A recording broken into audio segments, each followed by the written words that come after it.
The problem with Citizens right now as the residual market mechanism, right? They're supposed to be the insurer of last resort.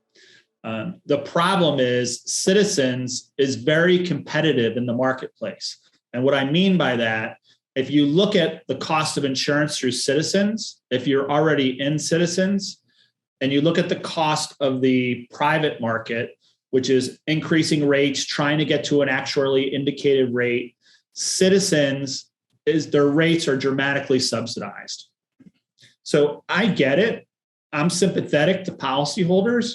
Nobody wants to pay more for insurance, but you have to pay whatever the legitimate risk-based rate is, right? It shouldn't be a subsidized rate, because what happens is, think about it. If I'm in Citizens and I'm paying less than I should, and some private company offers me coverage, but they're charging me a higher rate, but that's the legitimate rate, am I ever going to leave Citizens? I'm like, no, I'm going to stay in Citizens as long as I can, regardless of the coverage, because I don't think I'm ever going to have a claim, because it's the best rate.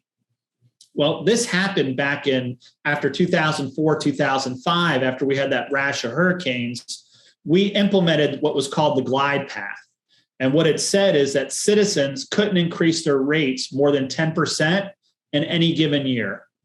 And that was a good policy, because what people were thinking, that this was going to be a short-term solution to protect consumers from the rate shock that was coming. And they're like, we'll get to the end of this glide path in a few years, and then we'll be charging them the normal risk-based rate. Well, unfortunately, this program, the glide path, has been a complete failure, right? So we're nearly 20 years out from 2004, 2005, when this was originally contemplated, and they still haven't met the end of the glide path. And there's no runway that anybody sees where they're going to meet the end of this glide path. Because what's happening is the private market cost every year is outpacing Citizens, so they never get caught up. So you basically have in perpetuity all these people with subsidized rates. So again, why is that bad? If you're in Citizens, you're like, it's a pretty good deal. Well, many of those people don't understand, if you're in Citizens and they wind up, having a deficit, you're going to get a 30% one-time assessment, then a 2% potentially regular assessment, and then up to a 10% emergency assessment in perpetuity to all policyholders across the state, right? Excluding, a few coverages like health and workers' comp. So it's really, it sounds attractive, but it's really not. So you wind up having, all these other people in the private market who maybe have private coverage, who are going to subsidize these people in Citizens paying less rates. So it's really not fair, right? Some people are paying more, some people are paying less. The other thing is, if you look at Citizens, you have a lot of people who are not, this isn't their primary residence, right? So the example would be, I'm more sympathetic, if it's, Jane and John Doe, this is their primary homestead residence, and they live here in Florida, and they can't find private market coverage.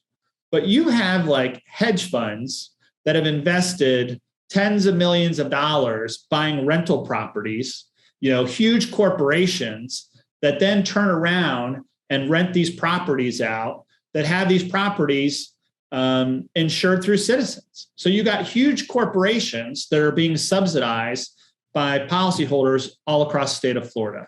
That should never be, right? Or if you're an affluent individual, and let's say, you have one or two homes in Florida, or you have a vacation home here in Florida, should that person, do they really need a subsidized rate?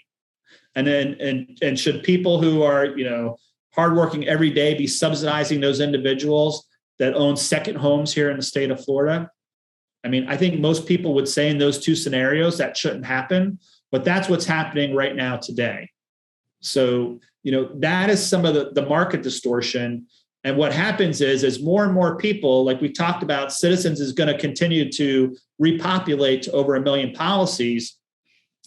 That's business that potentially could be in the private market, but it's not, only because of the price distortion, right? So you have the state entity competing with the private market unfairly, providing subsidies for these individuals. So there's a number of things that they can do.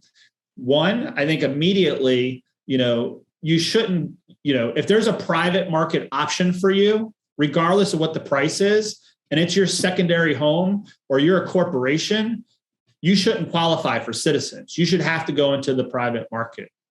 If it's new business going into Citizens, they should have to pay what Citizens deems as the risk-based rate or the actuarially indicated rate, right? So those people that are already in Citizens, maybe preserve that situation as you increase the glide path to eventually get them out. But just allowing, people that are not primary resident holders or people that are newly going into Citizens, what you're doing is you're just exacerbating the problem.